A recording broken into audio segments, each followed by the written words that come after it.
This is our Eli project, a native garden study space. I'm Tanner Ellison. And I'm Emily Hernandez.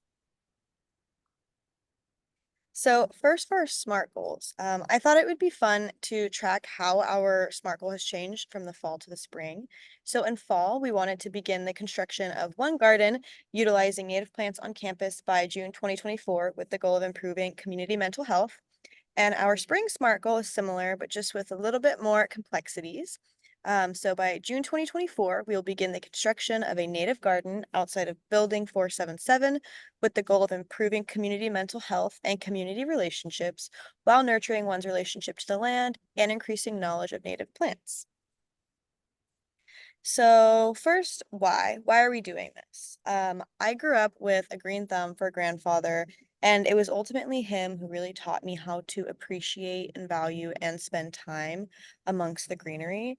And Tanner kind of grew up the opposite. He grew up in lackluster suburbia, and so coming together for the Eli project, we wanted to increase the accessibility to green spaces on campus, and we thought, why not make it a study space? So at the end of fall quarter, we had a bit of an issue where we had lost our original spot. We had this whole spot picked out over by the art building, did not work out, and we were not going to be able to use it. So we needed a new spot. We walked the entire campus, recording information about 50 different potential spaces. You can see here on the slides, we have like a big spreadsheet kind of laid out there at the bottom. And we compiled this information into this big old spreadsheet to see which spots were the most favorable to us. We had the different locations, and then we had different features that we might want, such as like the size of the space, how quiet it is, that kind of thing. Eventually, we settled on Building 477, which if you see, there's a little map up in the top right that locates where that is. You can see Stork Tower, so hopefully you should be able to figure out where that is. We also, in winter, met our mentor, Lisa Stratton, with Sieber, who has been helping us throughout this project.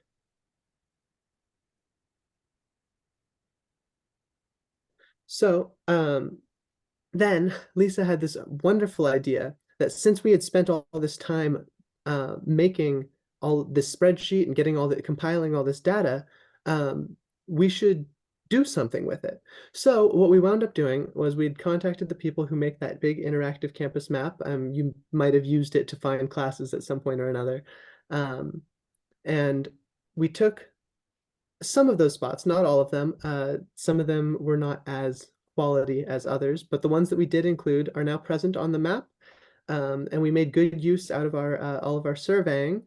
And at that link down below, you can access it, or you can just go ahead and Google UCSB Interactive Map, and you should be able to navigate to find the different outdoor study spaces.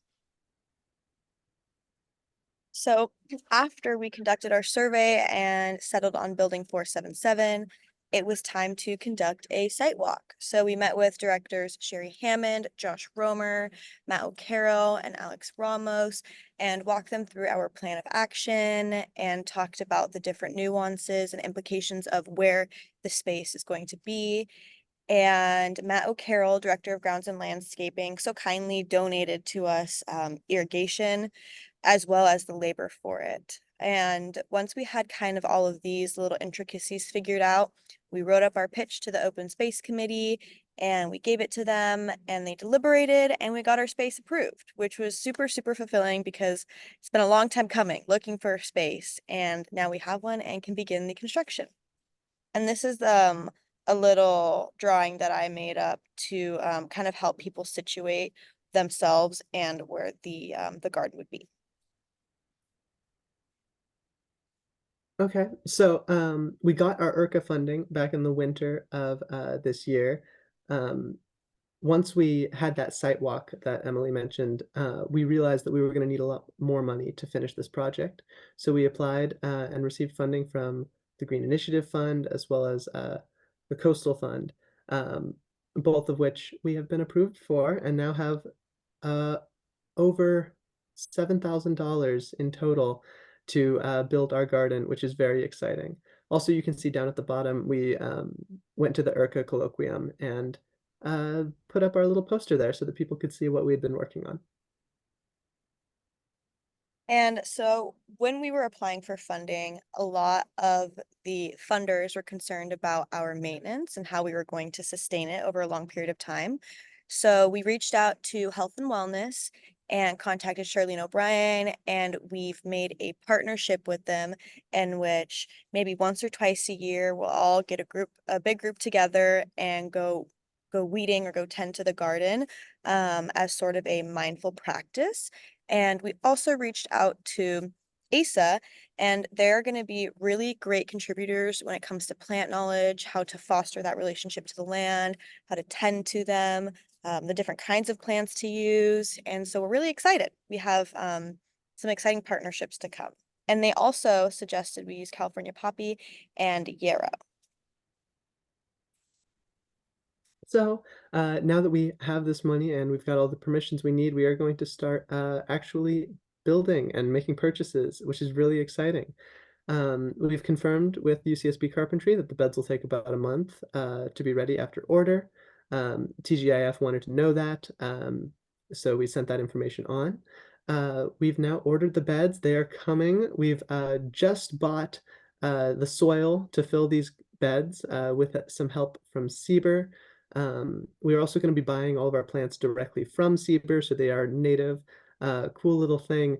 The Sieber has the exact local genotype of the California poppy, but specifically the genotype for like Galeta, which is really cool. So it's like super native plants. We also hope that with some of our additional funding that we have gotten, since we got so well funded, we're going to purchase an actual quality picnic table because some of those things are pretty expensive, but we'll have a good one for the middle of the garden. And it should all be built by the end of the summer. Yippee! So what we have learned, I definitely feel like I have so much more of a stronger understanding of how to navigate a sort of bureaucratic system. We had a lot of failures along the way, and so we feel a lot more confident in how to overcome failure. Networking, I feel like I've gotten so much better at. We both feel like um, emails come so easy to us now, where we just send out these emails and be like, just contact these people. Mhm. We also, like coming into this, Tanner and I didn't super know a lot about just plants and gardening in general. And so communicating with Asa and Sieber and our mentor Lisa, we've definitely gained immense knowledge on native California flora and just overall gardening practice. And, working with a partner, you learn how to communicate, you learn how to ask for help and lean on each other. And I also learned that leadership is not a one-man job.